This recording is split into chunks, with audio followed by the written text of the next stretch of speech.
Episode की शुरुआत में हम एक आदमी स्टाइल्स को देखते हैं जिसे खून के इल्जाम में मौत की सजा सुनाई गई थी, लेकिन असल में उसने खून नहीं किया था।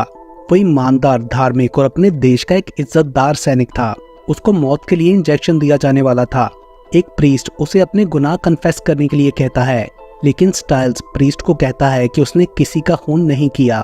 देन फाइनली उसको मौत के लिए इंजेक्शन लगा दिया जाता है और एक डॉक्टर चेक करके उसकी मौत को कंफर्म करता है, मगर उस इंजेक्शन के थोड़ी ही देर बाद वो उठ जाता है। उसे अपने जिंदा होने पर बिल्कुल भी यकीन नहीं था।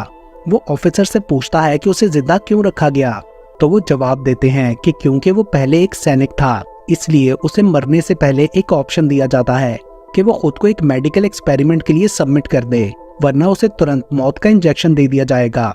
सार्जेंट स्टाइल्स कोई और ऑप्शन ना होते हुए खुद को मेडिकल एक्सपेरिमेंट के लिए सबमिट करने का फैसला करता है, जिस एक्सपेरिमेंट का उसे बिल्कुल भी आइडिया नहीं था।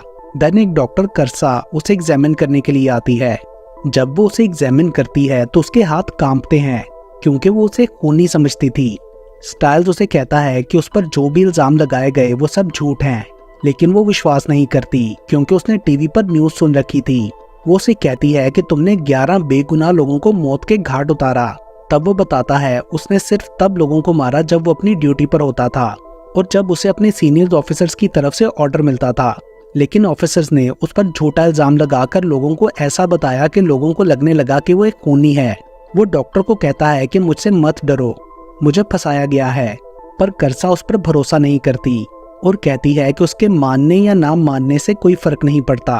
उसके जवाब पर स्टाइल्स कहता है कि इससे एटलीस्ट तुम्हारे हाथ तो कांपना बंद हो जाएंगे। डॉक्टर उसकी बातों को इग्नोर करके उसके बाल, खून और स्किन के सैंपल्स लेने लगती है। स्टाइल उससे मेडिकल एक्सपेरिमेंट के बारे पूछता है, मगर वो कुछ नहीं बताती क्योंकि वो खुद भी अभी तक कुछ नहीं जानती थी। देन वो उसे आराम करने का कहकर रूम से बाहर आ जाती है। इस बीच डॉक्टर कर्सा को मेडिकल एक्सपेरिमेंट के बारे में ऑर्डर मिलते हैं और जब वो उसकी डिटेल सुनती है तो हैरान रह जाती है। एक्सपेरिमेंट को लीड करने वाला ऑफिसर उसे एक एलियन सैंपल दिखाता है। वो चाहते थे कि डॉक्टर कर्सा सार्जेंट स्टाइल्स के डीएनए को उस एलियन डीएनए के साथ कंपैटिबल बनाए, मतलब कि वो स्टाइल्स को एक एलियन में कन्वर्ट करना चाहते हैं। वो ये देखना चाहते थे कि एलियंस ह्यूमंस के लिए खतरा है या नहीं। वो ऑफिसर कहता है कि ये टॉप सीक्रेट मिशन है। डॉक्टर कर्सा बोलती है कि स्टाइल्स को एलियन में कन्वर्ट करना तो पॉसिबल है, लेकिन वो उससे होने वाले दर्द और तकलीफ को सह पाएगा या नहीं, इस बारे में कुछ कहा नहीं जा सकता। देन एक आर्मी जनरल स्टाइल से मिलने आता है और दोनों में आर्गुमेंट्स होने लगे थे, जिससे रिवील होता है कि जब स्टाइल्स एक सैनिक था तो उसने अपने सीनियर ऑफिसर्स का एक ऑर्डर मानने से इनकार कर दिया क्योंकि उसको लगता था कि ये फैसला सही नहीं है। यही वजह थी उसे सजा देने की। डॉक्टर कर्सा ये सुन के समझ आती है कि वो निर्दोष है। देन जनरल और डॉक्टर उसे एक्सपेरिमेंट के बारे में बताते हैं और वो डिटेल सुन के हैरान रह जाता है। उसे उम्मीद नहीं थी कि वो उसके साथ ऐसा एक्सपेरिमेंट करेंगे। स्टाइल्स पहले इस आर्मी जनरल पर भरोसा करता था और वो कहता है कि वो समझता था कि जनरल उसके साथ है। जनरल को स्टाइल के लिए खेद और दया महसूस होती है, पर वो कुछ भी किए बिना गुड बाय बोलकर कमरे से चला जाता है। अब डॉक्टर स्टाइल्स को ट्रांसफॉर्म करने वाला इंजेक्शन देने वाली थी। उसने अपने सीने पर बाइबल पकड़ रखी थी। वो डॉक्टर को माफ करता है उसके लिए जो वो करने वाली थी, जिससे डॉक्टर कर्सा काफी हैरान होती है और बिना कोई दया दिखाए वो इंजेक्शन लगा देती है। स्टाइल्स को बहुत ज्यादा दर्द होने लगा था। वो उठकर वॉमिट करता है। डॉक्टर जल्दी से आकर उसे दोबारा इंजेक्शन देते हैं। स्टाइल्स अब और भी ज्यादा दर्द से तड़पने लगता है, जिसे सहना मुश्किल था। उसका चेहरा बिगड़ने लगा था, दांत टूट रहे थे, लेकिन वो खुद से एक ही सेंटेंस दोहराए जा रहा था कि वो तेरा शरीर बदल सकते हैं लेकिन तेरी आत्मा को नहीं। इसके बाद डॉक्टर कर्सा कुछ और टेस्ट करने आती है। वो उसके सामने गिड़गिड़ाता है कि उसे दोबारा इंजेक्शन ना लगाया जाए, जिस पर वो कहती है कि वो इंजेक्शन नहीं लगा रही।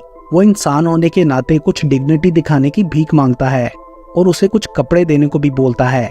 देन वो बार बार कहता रहा कि उसने किसी का खून नहीं किया और जब वो अपने हाथ दिखाता है तो डॉक्टर हैरान रह जाती है। उसके हाथों में सींग बढ़ने लगे थे। अगले कुछ दिनों में स्टाइल्स का चेहरा और शरीर बहुत बदल चुका था और वो बहुत एग्रेसिव हो गया था। देन वो फिर से कहता है कि उसने वो खून नहीं किया। डॉक्टर कर्सा समझती है कि उसका दिमाग बहुत तेजी से बढ़ रहा है और जो दर्द उसे सहना पड़ रहा है वो उसे अपने निर्दोष होने का इजहार करने पर मजबूर कर देता है। देन अगेन जब वो चिल्लाते हुए अपने निर्दोष होने का इजहार करता है तो होश में नहीं रहता और नीचे गिर पड़ता है। डॉक्टर्स शॉक्ड रह जाते हैं और जल्दी से उसकी धड़कन वापस लाने के लिए इलेक्ट्रिक शॉक देते हैं, लेकिन बदकिस्मती से उसकी पल्स नहीं चलती और वो उसे खो देते हैं। डॉक्टर करसा दुखी होती है और उसे इतने दर्द से गुजारने के लिए माफी मांगती है, बट तभी शॉकिंगली वो होश में आता है। डॉक्टर करसा हैरान थी ये जानकर कि उसके दिल ने अपनी पोजीशन चेंज कर ली और अब धड़कने लगा था। वो उससे पूछती है क्या उसे कोई दर्द महसूस हो रहा है। वो कहता है कि वो दर्द नहीं रहा जो उसे पहले हुआ करता था। डॉक्टर और जनरल्स चकित होते हैं कि उसकी बॉडी ने एक नया दिल डेवलप कर लिया था। देन मूवी के नेक्स्ट पार्ट में डॉक्टर करसा एक्सपेरिमेंट के लीडिंग ऑफिसर्स को स्टाइल्स की एबिलिटीज का बताती है। वो अब इंसानों से 3 गुना ज्यादा नई चीजें अडॉप्ट करने के काबिल था और उसकी शक्ति इंसानों से 5 गुना ज्यादा थी। वो जो कुछ बोल रहे थे वो दूर होते हुए भी क्लियरली सुन पा रहा था। स्टाइल्स की ट्रांसफॉर्मेशन अब पूरी हो चुकी थी। देन जिस कमरे में उसे रखा गया था वो तोड़ के भाग जाता है। डॉक्टर करसा हैरान होती है, पर हमें यहाँ पता चलता है कि जनरल्स ने उसे जानबूझकर भागने दिया ताकि वो उसे पकड़कर मार सकें। उन्होंने ऐसा किया क्योंकि वो टेस्ट करना चाहते थे कि वो एलियंस का शिकार कर सकते हैं या नहीं। डॉक्टर करसा बहुत गुस्सा होती है कि जनरल्स ने ये सारा एक्सपेरिमेंट कराया सिर्फ उसे मारने के लिए। स्टाइल्स इलेक्ट्रिक फेंस तोड़कर भाग जाता है और आर्मी उसे ढूंढना शुरू करती है। स्टाइल्स अब जंगल में था और वो पानी में अपना रिफ्लेक्शन देखकर खुद से वही लाइन दोहराता है कि वो तेरा शरीर तो बदल सकते हैं पर तेरी आत्मा को नहीं। पीछे मिलिट्री फोर्स उसे ढूंढ रही थी। स्टाइल्स छुप के एक सैनिक को उठा लेता है और उसका रेडियो लेकर जनरल को मैसेज देता है कि वो किसी को नुकसान नहीं पहुंचाएगा और वो जानता है कि उन्होंने जानबूझकर उसे भागने दिया। जनरल्स ये सुनकर शॉक थे। देन स्टाइल्स उस आदमी को छोड़ के चला जाता है, लेकिन दूसरे सैनिक उस आदमी को मार डालते हैं ये समझते हुए कि वो स्टाइल्स है। ये देखकर स्टाइल्स काफी सैड होता है। डॉक्टर करसा उन्हें कहती है कि इस तरह वो स्टाइल्स के बारे में कुछ भी जान नहीं पाएंगे।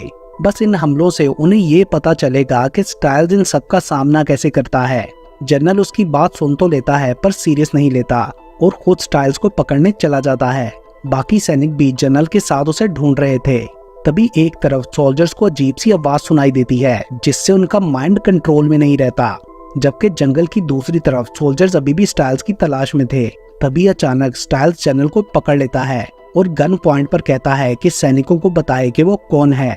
जनरल डर चुका था और वो सैनिकों को बताता है कि ये एलियन सार्जेंट स्टाइल्स है और इसने किसी का खून नहीं किया। वो सैनिकों को ये भी बताता है कि उसे मिलिट्री और सरकार ने मिल के फंसाया। देन स्टाइल्स वहां ब्लास्ट करके बिना किसी को नुकसान पहुंचाए गायब हो गया। देन सीन शिफ्ट होता है और हम डॉक्टर करसा को अपने टेंट में देखते हैं। तभी वहां स्टाइल्स आता है। डॉक्टर चकित होकर चिल्लाने ही वाली थी, लेकिन स्टाइल्स उसे चुप कराता है ताकि कोई जान ना पाए कि वो यहाँ है। देन वो कहती है कि उसे नहीं पता था कि वो स्टाइल्स के साथ क्या करने वाले हैं। वो उसे माफी मांगती है। स्टाइल्स कहता है कि उसे उस पर विश्वास है और पूछता है कि क्या वो उसे हत्यारा मानती है। तो वो जवाब देती है कि उसे पता है कि उसने खून नहीं किया और वो एक अच्छा इंसान है। ये सुनकर स्टाइल्स काफी रिलैक्स हो गया था, क्योंकि कम से कम दुनिया में एक इंसान है जो मानती है कि उसने मासूम लोगों को नहीं मारा। देन वो बोलता है कि वो यही सुनना चाहता था और चला जाता है। डॉक्टर करसा उसका पीछा करती है और पास जाके बोलती है कि वो उसे फिर से इंसान बनाने की कोशिश कर सकती है। पहले तो वो इस बात से सहमत नहीं होता क्योंकि उसे लगता था कि यह असंभव है। वो कहता है कि वो फिर से इंसान बनना ही नहीं चाहता, मगर वो उसे ये कहकर मना लेती है कि शायद वो उसकी बॉडी में ह्यूमन जीन को दोबारा से डोमिनेट कर सकती है। वो एलियन डीएनए को चेंज कर देगी जिससे ह्यूमन जीन डोमिनेट हो जाएगा। वो उससे वादा करती है कि वो पूरी कोशिश करेगी, लेकिन वो इसमें 100% श्योर नहीं हो सकती। स्टाइल्स मान जाता है और उसे कल मिलने की जगह और वक्त बताता है ताकि वो उसे इंजेक्शन दे सके जिससे वो फिर से इंसान बन जाए, और वो उसे कल अकेले आने को कहता है। तो वो यकीन दिलाती है कि ऐसा ही होगा। देन अगले दिन स्टाइल्स डॉक्टर करसा से मिलता है। उसने हाथ में गन पकड़ रखी थी, ये सोचकर कि किसी ने डॉक्टर का पीछा न किया हो। वो पूछता है कि क्या वो इंजेक्शन लाई है। डॉक्टर कहती है हाँ, और उसे इंजेक्शन देने के लिए अपना बैग चेक करने लगती है। देन फाइनली वो इंजेक्शन निकालकर उसे लगाने ही लगती है कि स्टाइल्स उसका हाथ पकड़ लेता है और पूछता है कि उसका हाथ क्यों कांप रहा है, जबकि वो अब जान चुकी है कि वो खूनी नहीं है। देन उसे पता लगता है कि डॉक्टर्स अपने साथ बहुत से सोल्जर्स भी लाई है। देन वो एक आखिरी सवाल पूछता है, क्या ये इंजेक्शन उसे फिर से इंसान बना सकता है, लेकिन वो जवाब देती है कि जो इंजेक्शन वो लगाने वाली है वो एक सेडेटिव है जिससे वो मर जाएगा। वो बोलती है कि प्लीज मुझे कुछ मत करना, तो वो कहता है कि वो कभी भी उसे नुकसान नहीं पहुंचाएगा। देन वो सेफली उसे जाने देता है। वो जाते हुए माफी मांगती है, लेकिन स्टाइल्स अब कुछ सुनना नहीं चाहता था। वो कहता है कि एक धोखा ही काफी है। फिर जनरल वहां आके कहता है कि बस बहुत हुआ, तुम अब हार चुके हो। लेकिन स्टाइल्स उन्हें चिल्लाकर कहता है कि वो हारा नहीं बल्कि जीत गया है, क्योंकि उसकी आत्मा पवित्र है।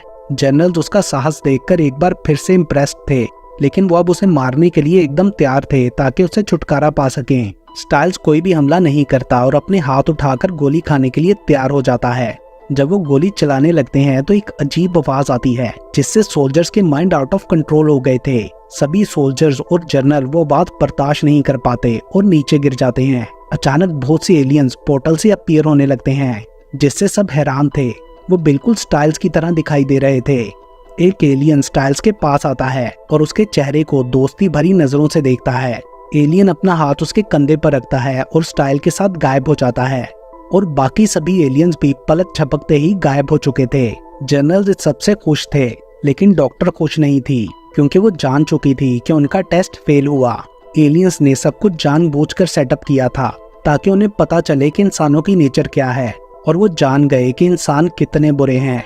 और इसके साथ ही ये मूवी यहीं पर खत्म हो जाती है।